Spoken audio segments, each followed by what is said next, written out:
Good evening, bonsoir, and a good novembre. My name is Stephen Strober, and I am a member of the third generation, a descendant of Holocaust survivors. I am the co-chair, along with Hanelia Sheev, of the Kristallnacht Committee of the Montreal Holocaust Museum, which is responsible for organizing this evening's unique commemoration. We come together to remember and honor the 82nd anniversary of the Night of Broken Glass, Kristallnacht, or the November Pogroms. On November 9th and 10th, 1938, a massive nationwide anti-Semitic pogrom took place across the Third Reich. The world stood by as state-sanctioned violence was unleashed against the Jews of Germany, Austria, and Czechoslovakia. This pogrom marked the turning point in Hitler's and the Nazis' war against the Jews. Bonsoir, je m'appelle Yvonne Ben-Simon et je suis de la deuxième génération. Nous nous réunissons ce soir pour se souvenir.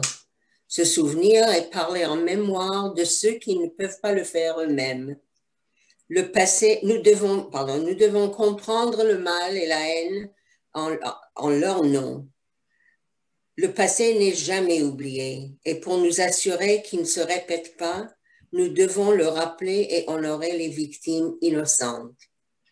Elie Wiesel a écrit « Le contraire de l'amour n'est pas la haine, c'est l'indifférence. Le contraire de la foi n'est pas l'hérésie, c'est l'indifférence. Le contraire de la vie n'est pas la mort, c'est l'indifférence. » Over this last unprecedented and challenging year, like the rest of the world, we have also taken our commemoration to a new platform. We of the Kristallnacht Committee are determined to preserve the memory of our people who have suffered unimaginable horrors at the hands of the Nazis, and to honor those who were murdered by them. We must never cease our work of remembrance. I would like to bring you a message from the Consul General of Israel.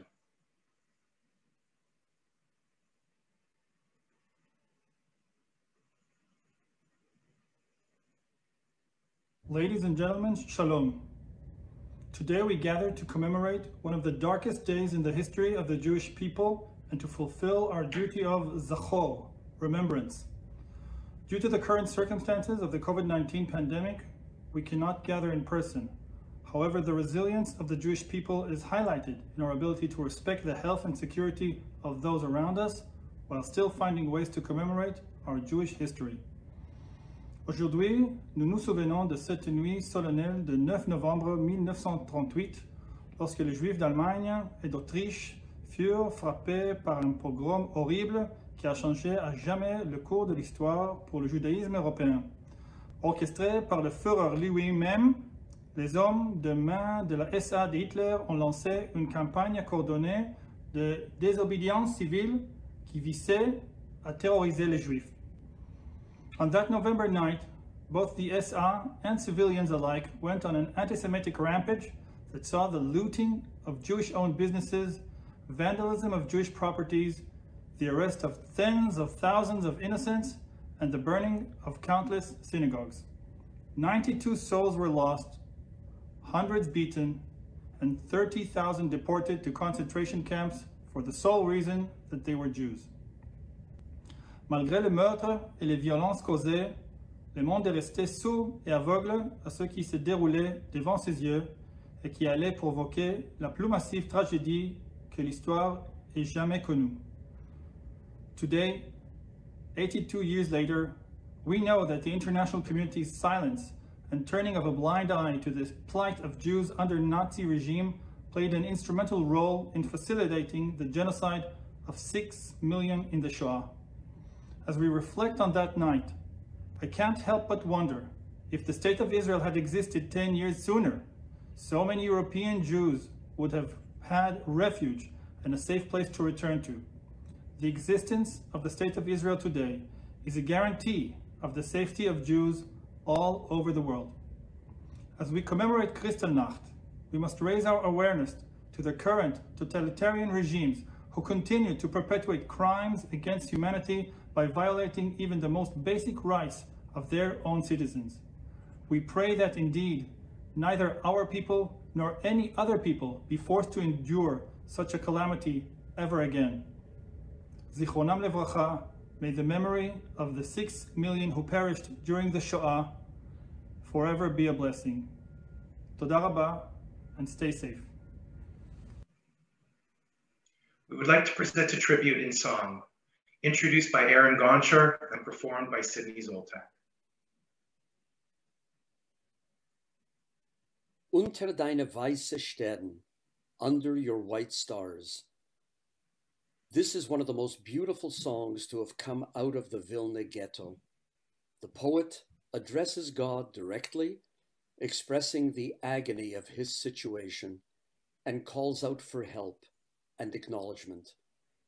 The lyrics are from a poem written by Avraham Sutzkever, a well-known poet before World War II, recognized as one of the most important contemporary Yiddish creative forces. A partisan during the war, Sutzkever emerged as a national poet, addressing large historical subjects in works of epic scale, while also creating deeply personal, contemplative verse. He passed away in Israel in 2010. The music was composed by Avram Brudno, a well-known musician and composer in the Vilna ghetto.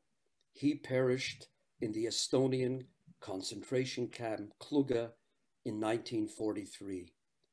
And the words say, "Under your white stars, stretch out to me your white hand. My words are tears, wanting to rest in your hand." The song will be sung by Sydney Zoltak, Holocaust survivor from Poland.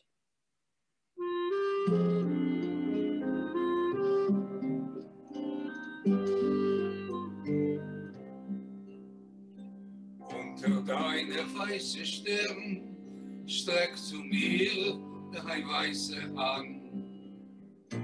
Meine Wörter seien Tränen, vielen ruhen in dein Hand. Seh es dunkel, sehr finkel, in mein Keller dicken Krieg. Und ich hab gar nicht kein Winkel, sei zu schenken dir zu lieb. Und ich hab gar nicht kein Winkel, sei zu schenken dir zu lieb. Und ich will doch Gott getreuer dir vertrauen, mein Vermehr. Weil es munter mir auf Feier und im Feier meine Tag noch in Kellern und Lefer wenn die mörderische Ruhe läuf ich hecher über Dächer und ich such, wo bist du wo? Läuf ich hecher über Dächer und ich such, wo bist du wo? Nehmen Jungen mich beschune, Treppen häufen mit Gewoi. Denk ich a gepasste Strune und ich sing zu dir als Heu. Unter deine weiße Stern streck zu mir dein weiße Hand. Meine Wörter seinen Treffen, vielen ruhen in dein Hand. Meine Wörter seinen Treffen, vielen ruhen in dein Hand.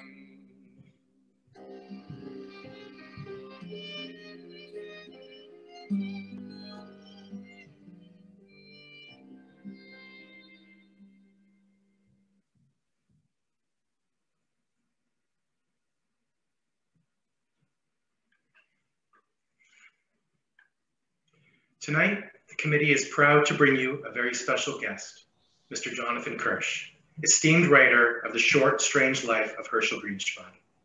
Mr. Kirsch is an attorney specializing in intellectual property and publishing law, the book editor of the Jewish Journal, and a longtime book reviewer for the Los Angeles Times.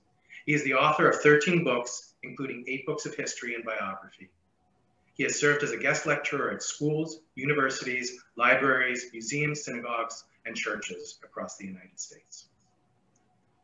The Short, Strange Life of Herschel Grynszpan is a meticulously researched book that offers several interpretations for Herschel's deed, the complex history and aftermath of Kristallnacht, and the various figures involved, as well as the most likely answer to the question, what happened to Herschel?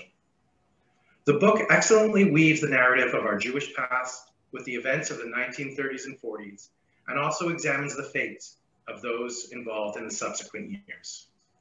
The author presents many theories as to what could have inspired this young Jewish refugee to commit a murder. In Mr. Kirsch's own words, quote, "I do not argue that he is one or the other of these figures, although the reader may reach his or her own conclusion. What I seek to do now is restore Herschel Grynszpan to his rightful place in history." Unquote.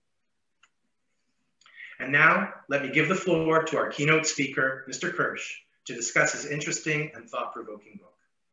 Mr. Kirsch.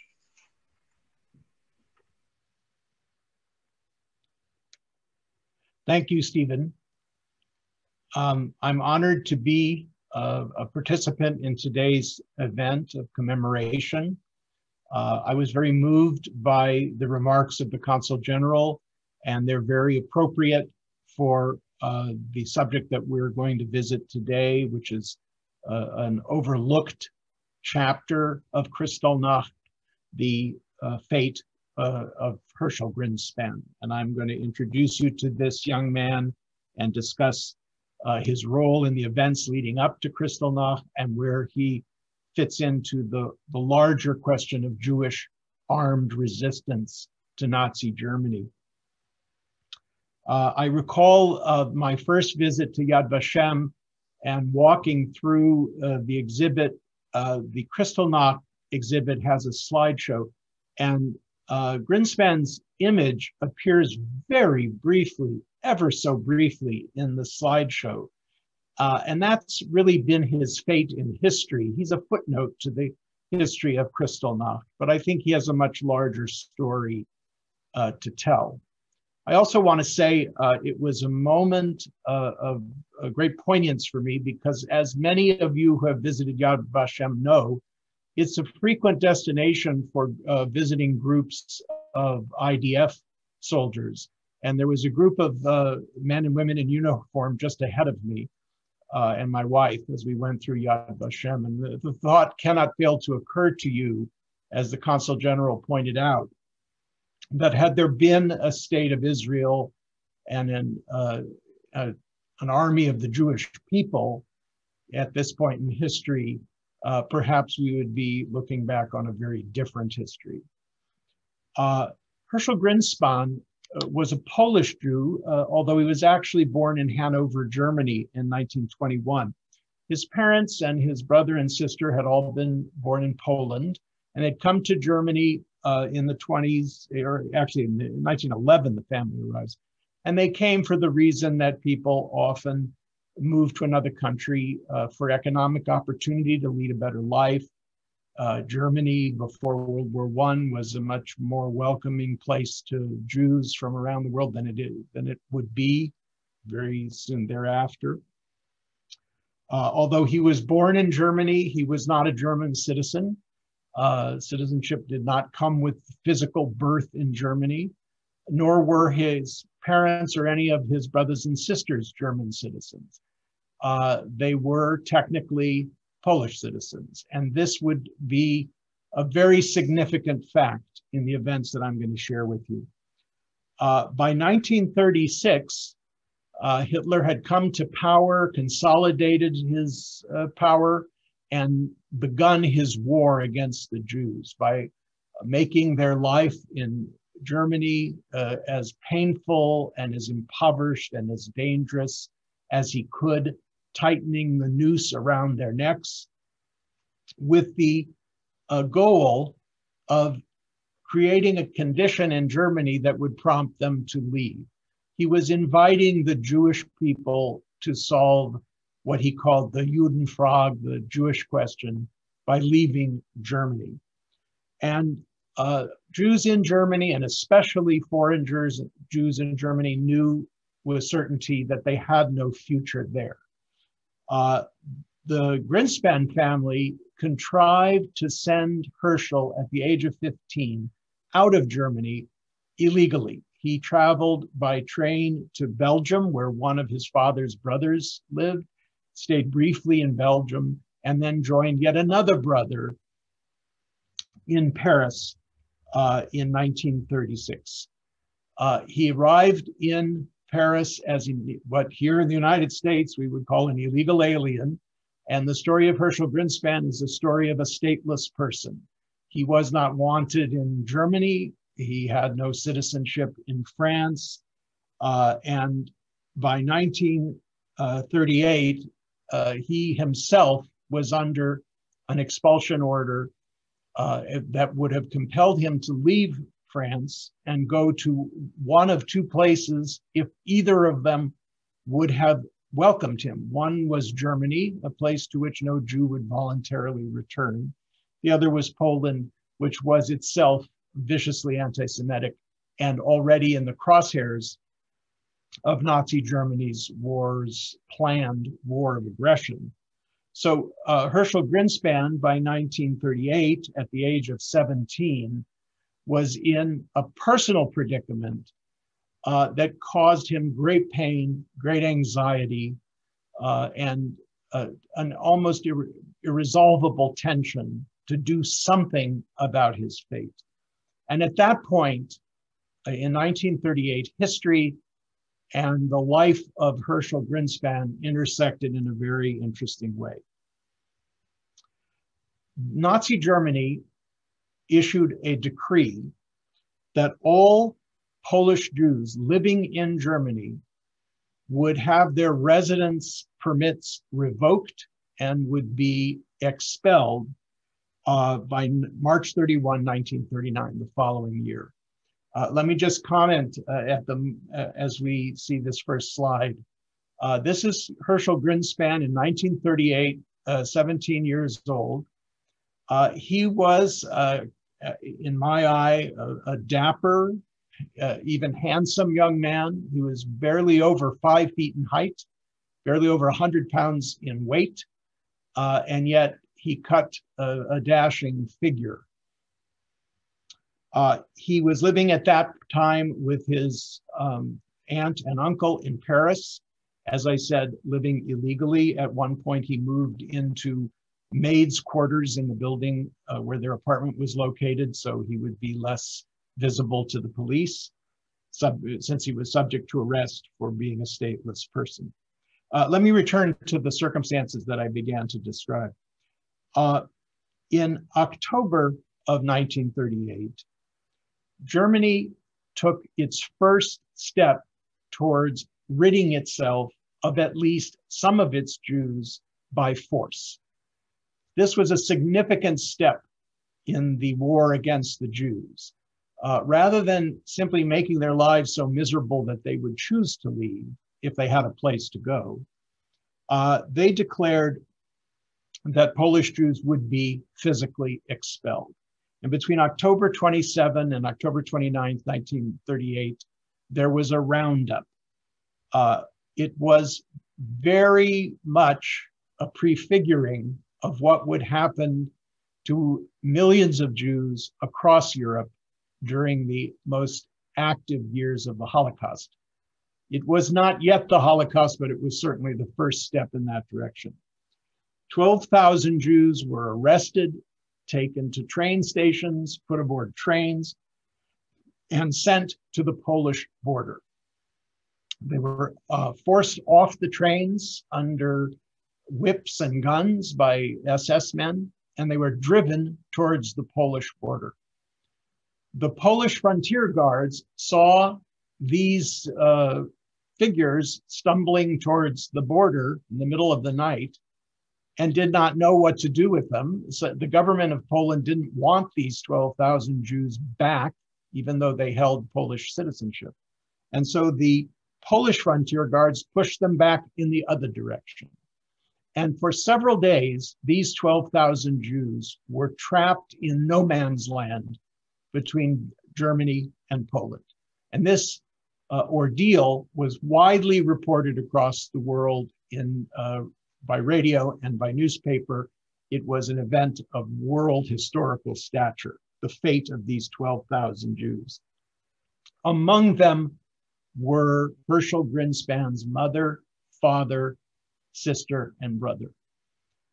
In fact, on November 3rd, 1938, Herschel Grynszpan in Paris received a postcard from his sister Esther. She writes to him, "You have undoubtedly heard of our great misfortune. We were not told what it was all about, but we saw that everything was finished for us." This was a torment to 17-year-old Herschel Grynszpan in Paris.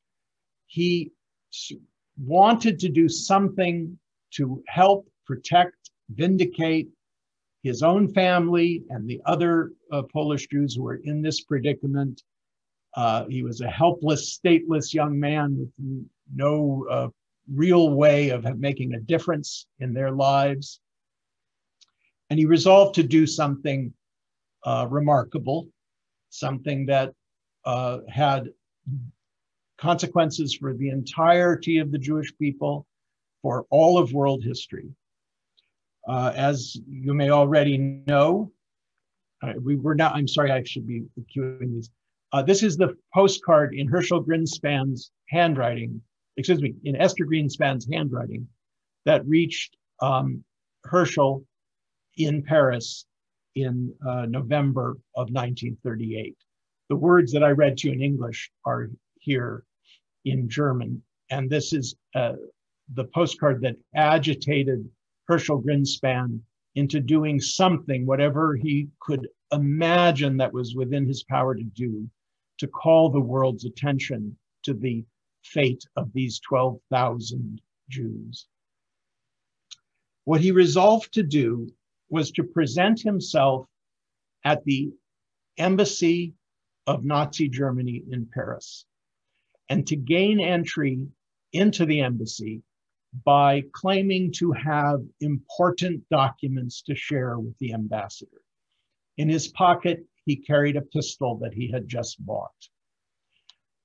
Now, a young, diminutive Polish Jew presenting himself at the embassy was not going to get entry to the ambassador, not even to the first secretary or the second secretary, but they did call the third secretary of the embassy to meet this strange young man. This is a Nazi diplomat named Ernst Von Roth, and we can get his picture. He was a career diplomat. He came from an aristocratic family, but he was an early member of the Nazi Party and a devoted member of the Nazi Party.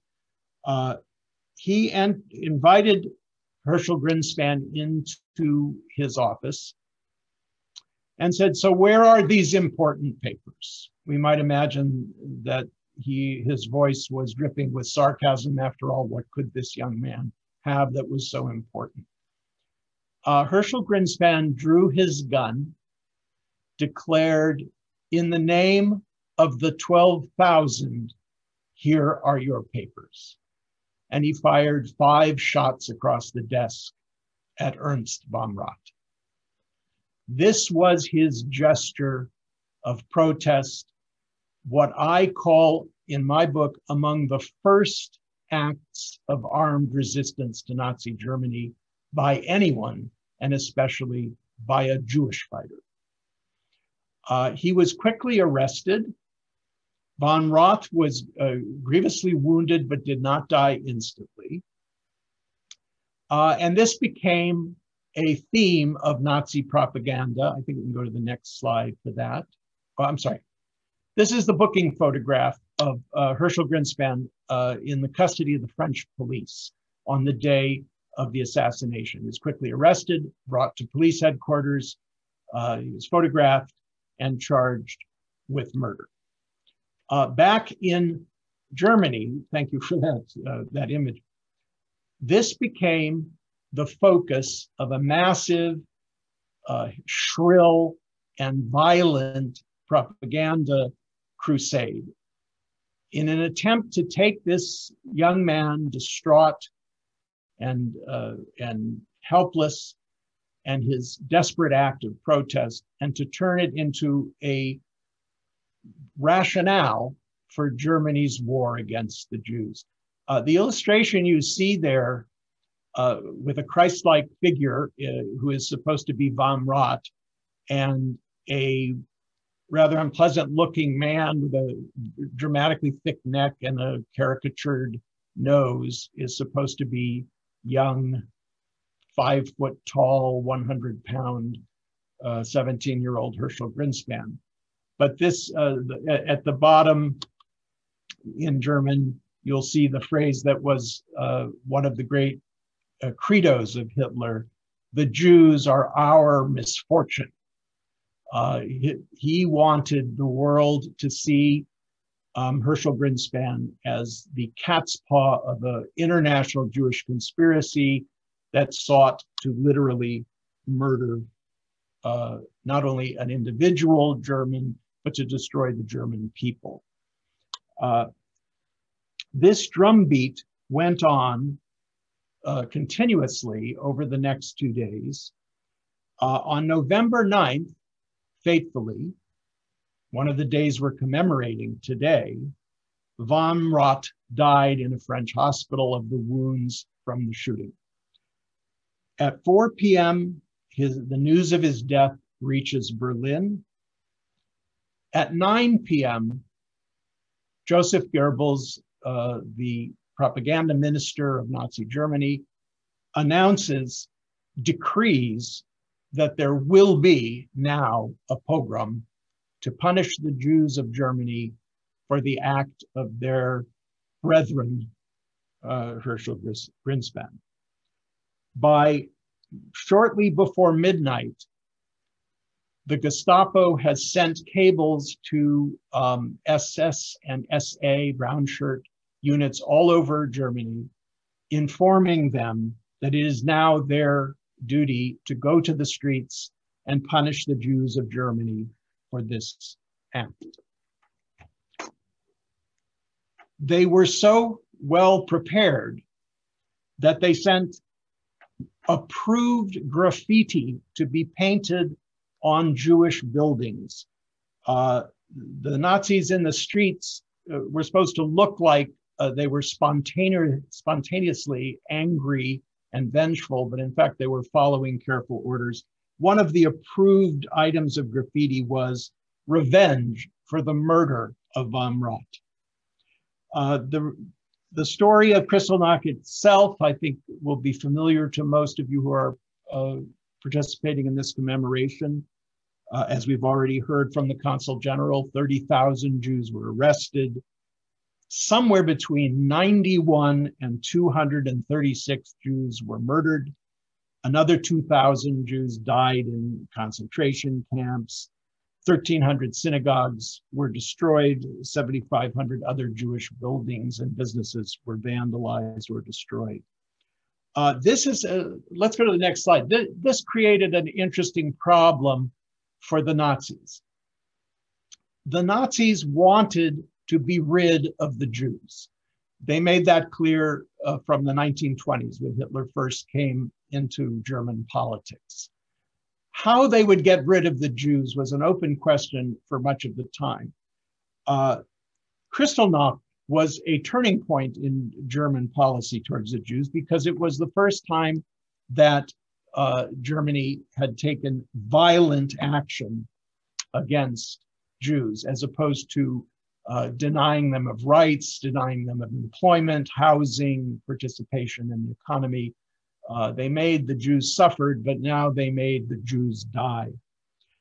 But the Nazi regime was surprised and disturbed by the sight that they saw on November 10th, which was destruction in German cities on a massive scale. Hermann Göring, the second in command to Hitler, said at a time when the official death count of Jews was 91. He said, "I wish you had killed 200 Jews instead of destroying so many valuables. And just to add insult to injury, it was decreed that the Jewish community of Germany would be assessed a fine of 1 billion Reichsmarks for the damage that had been inflicted by Nazi brown shirts and SS men on Kristallnacht. At that point in history, the Nazis realized that, first of all, they were never going to get rid of their Jews by expulsion. And again, this is a theme that the Consul General touched on. Earlier the same year, in July of 1938, the countries of the world gathered in Bermuda in the Caribbean and held a conference to discuss what could be done to save the 500,000 Jews of Germany, not to even reach the many more millions of Jews in Poland, Eastern Europe, and Russia. And not a single country attending this conference offered haven to the Jews. The Nazis were there. The Nazis monitored the conference in July of 1938, and they realized that emigration, even under compulsion, was not a goal that they could achieve. They started expelling Polish Jews into Poland, as we have seen, but they already knew that Poland was in their crosshairs as their next target of aggression. All of the Jews they chased back to Poland would fall under their sovereignty as soon as the war began, and many millions more beside. This is the real significance of Kristallnacht. It was the moment that the Germans realized that two crucial things. One was that they would have to solve the Jewish problem themselves. Other countries of the world would not take the Jews off their hands, and that they did not want to solve that problem in Germany and build death camps in Germany or have public pogroms in Germany. Their plan was to arrest and deport Jews to Poland and to use Poland as the killing ground and to solve the Jewish problem by literally murdering as many Jews as they could, ultimately 6 million of them.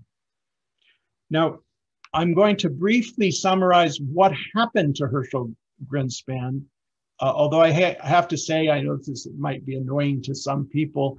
You'll have to read my book to get the full story, and it's quite a shocking story. Grynszpan was arrested by the French. He was investigated for murder. In 1940, Germany invades France. They send in an SS squad with the task of arresting Herschel Grynszpan and bringing him back to Germany. And Hitler decrees that there will be a propaganda trial, a show trial of Herschel Grynszpan to be shown to the world as the justification, the moral justification for his war against the Jews. This was to be a propaganda extravaganza, and the star of that show was going to be young Herschel. He was in the custody of the Nazis for the rest of his life. He was prepared and interrogated for this trial by none other than Eichmann. Grynszpan was considered to be a very high-value political prisoner. And Herschel Grynszpan said something during his interrogation that caused Hitler to change his mind, to back down, to postpone or cancel the show trial. The details of this story are so strange, as the title of my book suggests, that I don't have the time to explore them with you today. I will just give you the very brief summary that it has to do with attributing sexual and romantic motives to his murder of Von Roth, thus suggesting that a prominent Nazi diplomat was a homosexual who preyed on young Jewish men. And the idea that the world would see a Nazi diplomat not as a martyr, but as a predator was intolerable to Hitler, and he canceled the trial. After the war, there were some basically myths and legends about Herschel surviving the war. He almost certainly died with a bullet to the back of his head in a concentration camp before the end of the war. And we have his death date as May 8th, 1945, which you may recognize as Victory in Europe Day. It was a nominal date given as the last possible date of his death by a German court. Probably he died a few years before that. He then passed out of history, reduced to a footnote in history, most probably because of the homosexual overtones of the story that came to be attached to his trial. As a result, I think we've been denied a full appreciation of one of the heroes of Jewish resistance to Nazism. And as Stephen quoted from my book, it is my goal, or it has been my goal, to restore him to that place of honor. Thank you very much for the opportunity to share these thoughts with you.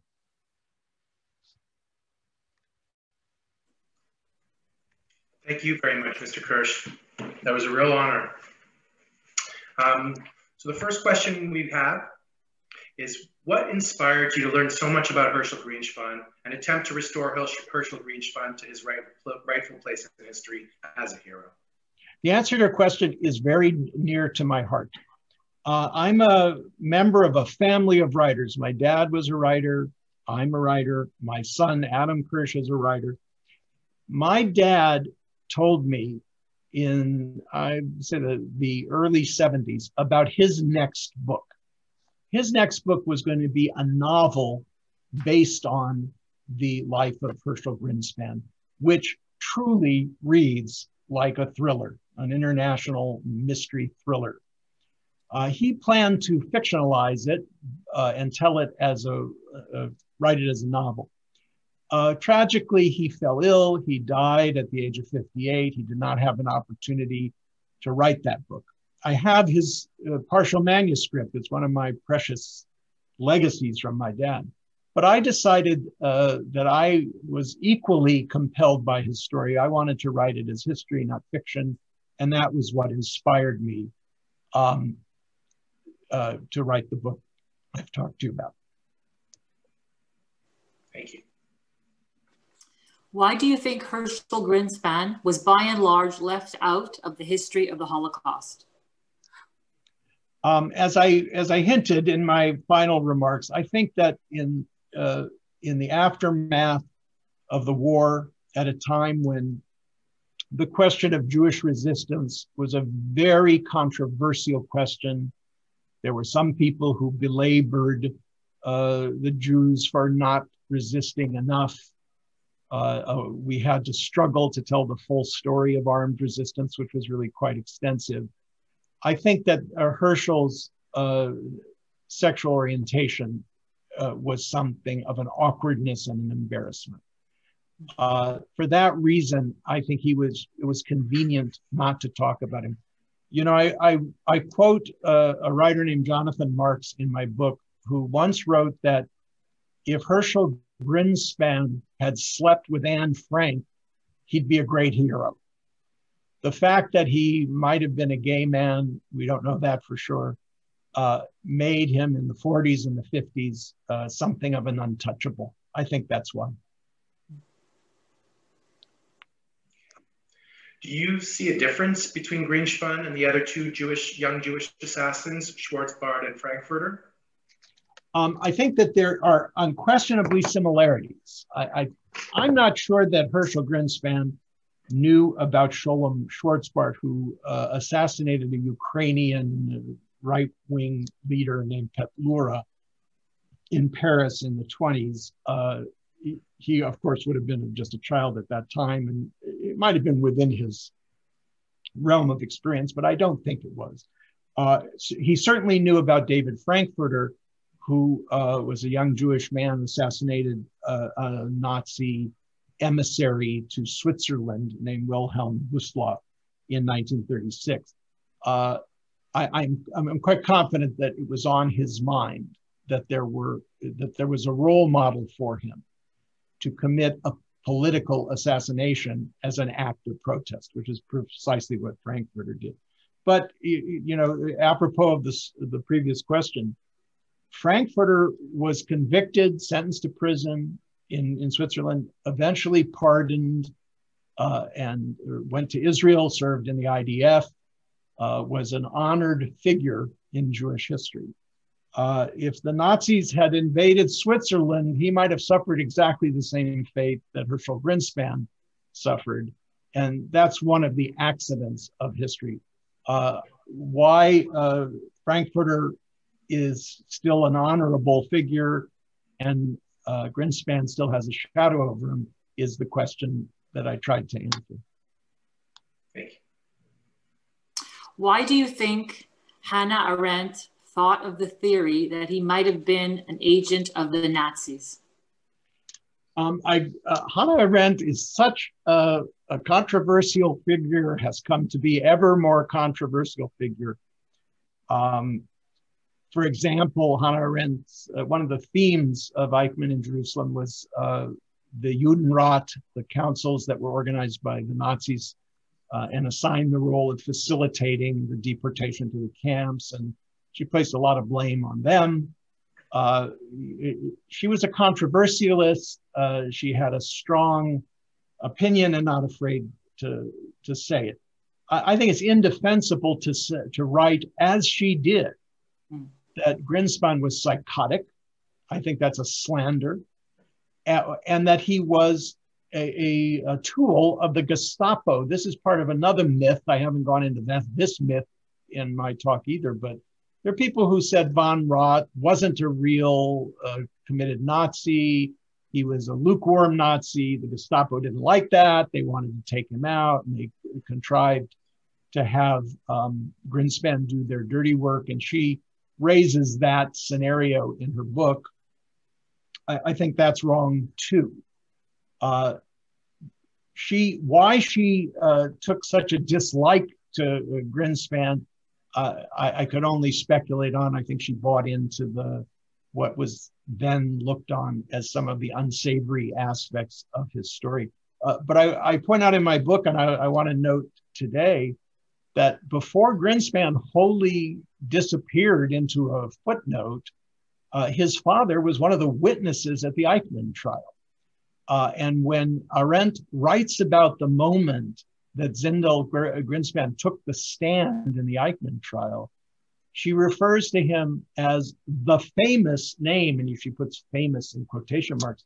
And she's harking back to the fact that Grynszpan, at the time of these events, was world famous, including very well known in the English-speaking countries and especially the United States.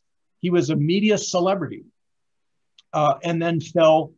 The reason she puts quotation marks around it is that his family name quickly fell out of the headlines and fell out of the books of history as well.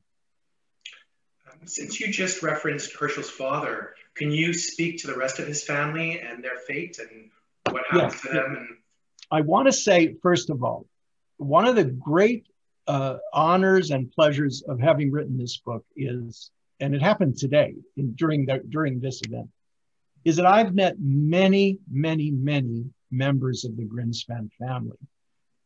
Not direct descendants, of course, of Herschel, had no children. But the Grynszpan family was a big family. There were many brothers and sisters in that family. And there are many descendants of Herschel's male relations who still bear the name Grynszpan all over the world. And someone posted a note during this event. Zindel and Rivka and Mordechai, one of his brothers, managed to leave Poland and get to the east. Let me correct myself. They managed to leave the portion of Poland that the Nazis invaded, and they managed to reach the portion of Poland that Russia controlled, the Soviet Union. Under the famous Molotov-Ribbentrop Pact, which facilitated the outbreak of World War II, Nazi Germany and Stalinist Russia divided Poland between them. And they reached the Russian part of Poland. And that saved their lives. They were able to leave that part of Poland and reach the Soviet Union when Hitler turned against Stalin. And eventually the three of them were reunited. Mordechai, Zindel, and Rivka were reunited in what was then Palestine and what is now Eretz Israel. Esther, his sister, the one who wrote that very touching postcard, was not able to leave Poland and died in the Holocaust.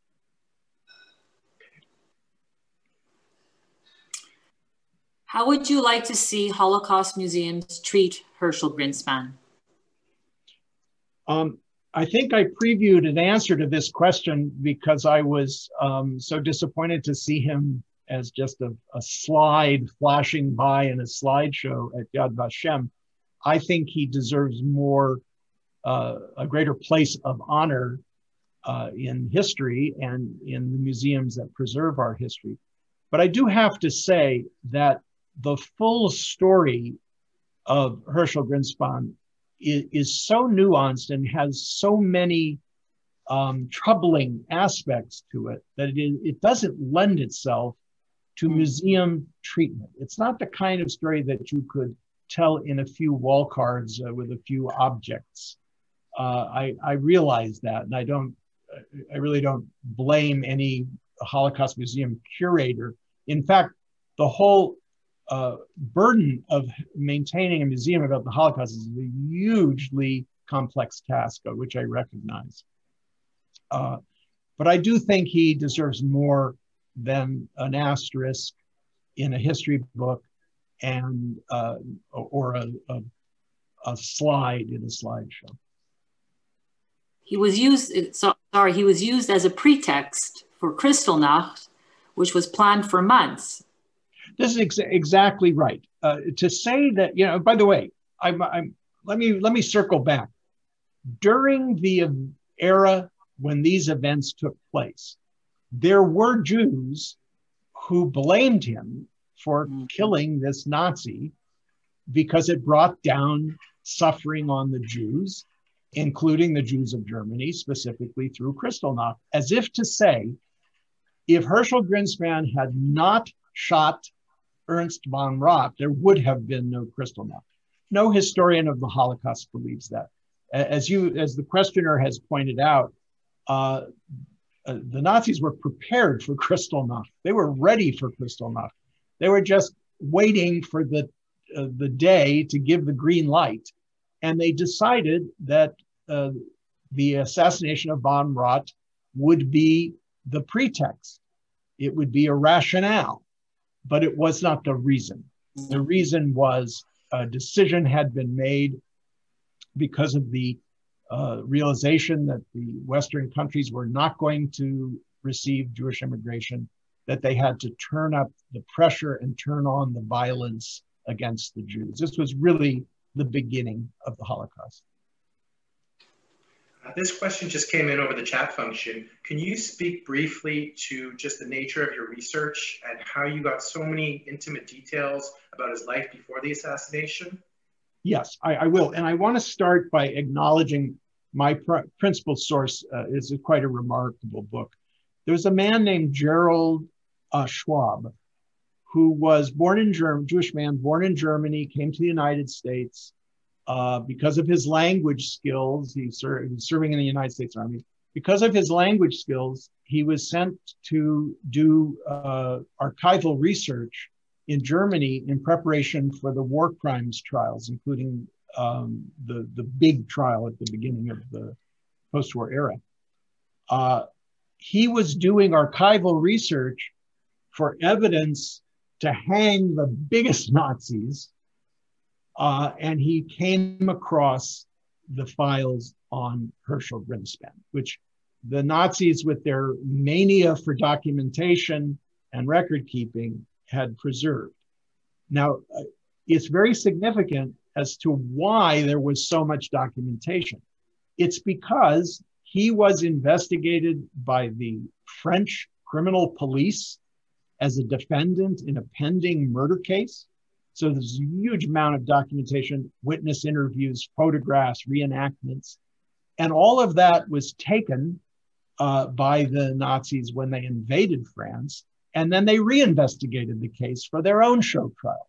So there was, in fact, a huge reservoir of authentic documentary evidence. I accessed that evidence through Gerald Schwab's book called The Day the Holocaust Began. It was based on a dissertation he wrote. So it was a largely an academic book. But I want to give credit where credit is due. He was the great documentarian of the Grynszpan case. And I had a treasure trove of documents there. I did conduct my own original research, and I want to say that on that day that I walked through Yad Vashem and saw that slide, we were there because my wife and I were reading the transcripts of the Israeli police interview of Eichmann to find the passages in the interview where he describes his interview of young Herschel Grynszpan. So I conducted research there. I did research in archives and libraries in Paris where the trial was prepared. And as it happens, there, unlike many other aspects of Holocaust history, there is really an abundance of documentation about this.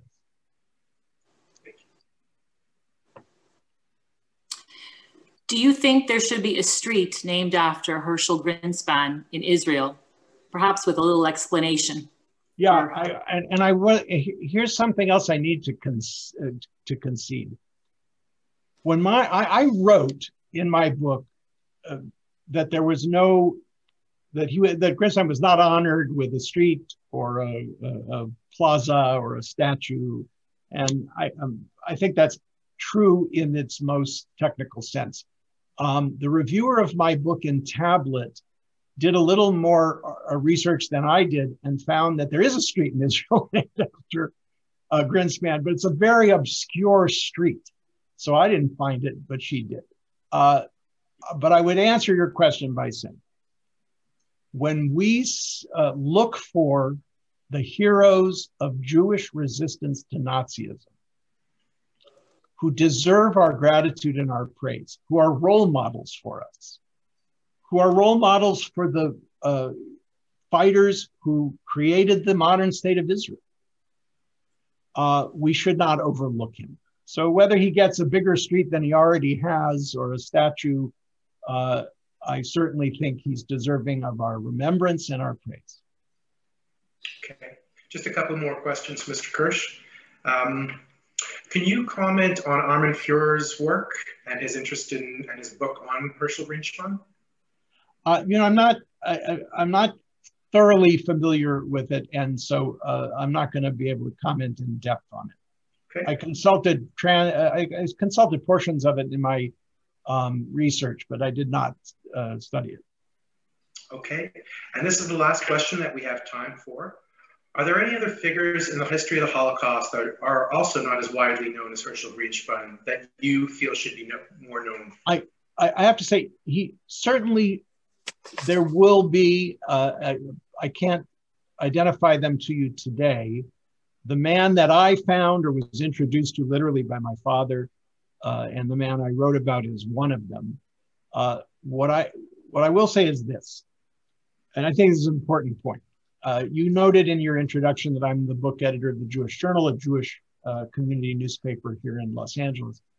I could review only Holocaust books, exclusively Holocaust books, and fill the pages allotted to our book coverage. That is the volume of publishing on the Holocaust. And what it means is that new facts, new stories, new histories are being retrieved from the historical record and committed to print and published long after the events of the Holocaust came to an end. So there will be more heroes and new heroes and heroes that we haven't heard of yet. And that's part of the act of remembrance. It's our duty to look for those forgotten figures and restore them to history. Thank you very much, Mr. Kirsch. Thank you. I will conclude our part of the Q&A portion of the session. I would like to introduce Cantor Daniel Ben Lolo, Chazan Rishon of the Spanish and Portuguese Synagogue, who will chant the memorial prayer.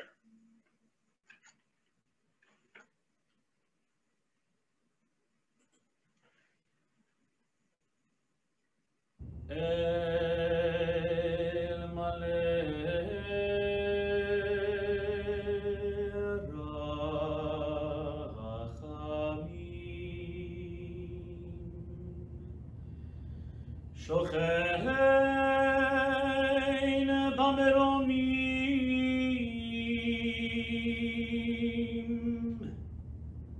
הנצא מנוחה נכונה, תחת כנפי השכינה.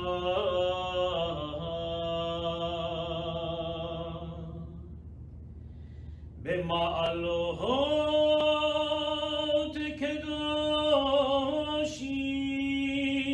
קדושים, קדושים וטהורים,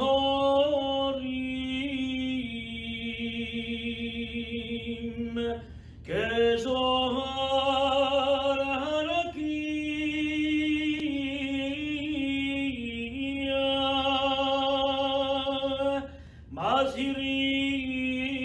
מזהירים ומאירים, לנשמות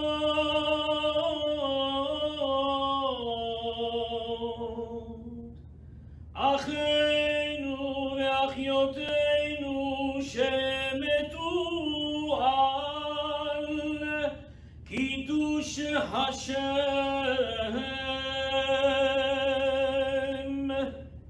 ינוחו בשלווה ובשלום, שלא ידעו בחייהם,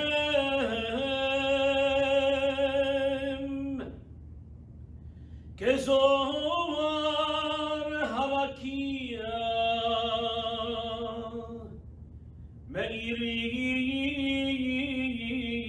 מאירים ומזהירים,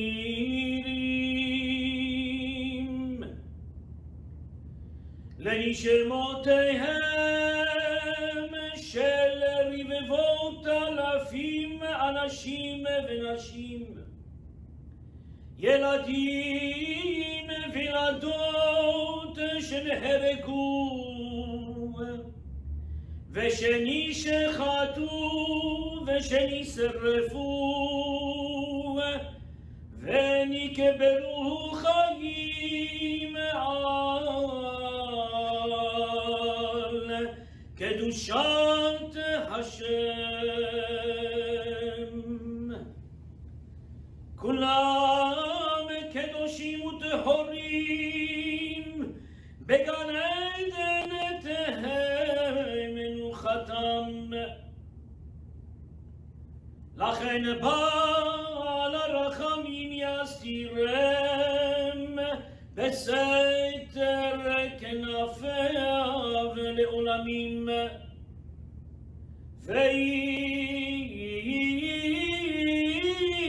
ויצרור בצרור החיים את נשמותיהם, אדוני ונחלתם. ינוחו בשלום על מי שקבר, ונאמר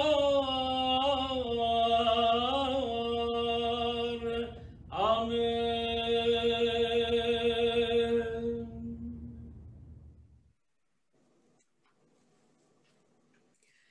Engageons-nous à ne pas garder le silence ou à ne pas nous montrer indifférents quand nous sommes témoins d'actes racistes, antisémites ou de préjugés autour de nous et à travers le monde.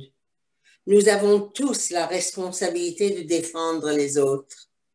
Nous avons le pouvoir de faire une différence dans notre communauté, dans notre ville, dans notre province, dans notre pays, dans le monde. Engageons-nous à nous respecter mutuellement.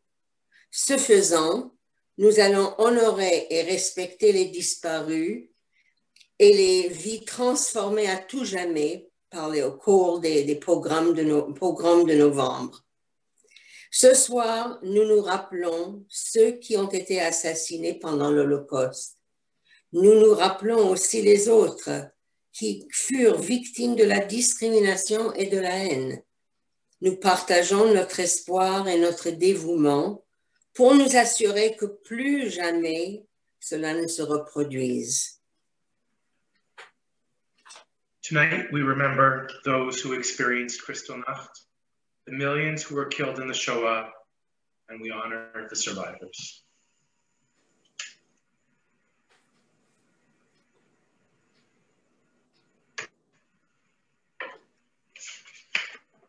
But we must also remember those who still suffer from hatred, prejudice, discrimination, and violence. We share our commitment to never again allow such atrocities. Sadly, this commitment, though it has been stated many times, has not prevented more recent crimes against humanity. On behalf of myself and Hannah Eliashiv and the Kristallnacht Committee, we would like to thank all the participants. Mr. Kirsch, thank you very, very much for your generosity, your knowledge, and your time. It has been a great privilege to hear from you, the author, firsthand. We would also like to thank Cantor Ben Lolo, Aaron Goncher, and Sydney Zoltak for their dedication. Thank you to the staff of the Montreal Holocaust Museum, especially Esther Andor, Commemoration and Oral History Coordinator, and Sarah Fogg, Head of Communications. This event would not have been possible without their guidance and contributions. We would like to close by acknowledging Mr. Richard Schnerbach's recent appointment to the presidency of the Museum Board of Directors. Mr. Schnerbach is the first person from the third generation to serve in this capacity. Thank you all for joining us, and we invite you to stay in touch and learn more about the history of the Holocaust on our website, social media platforms, and upcoming public events. On behalf of the Montreal Holocaust Museum, thank you.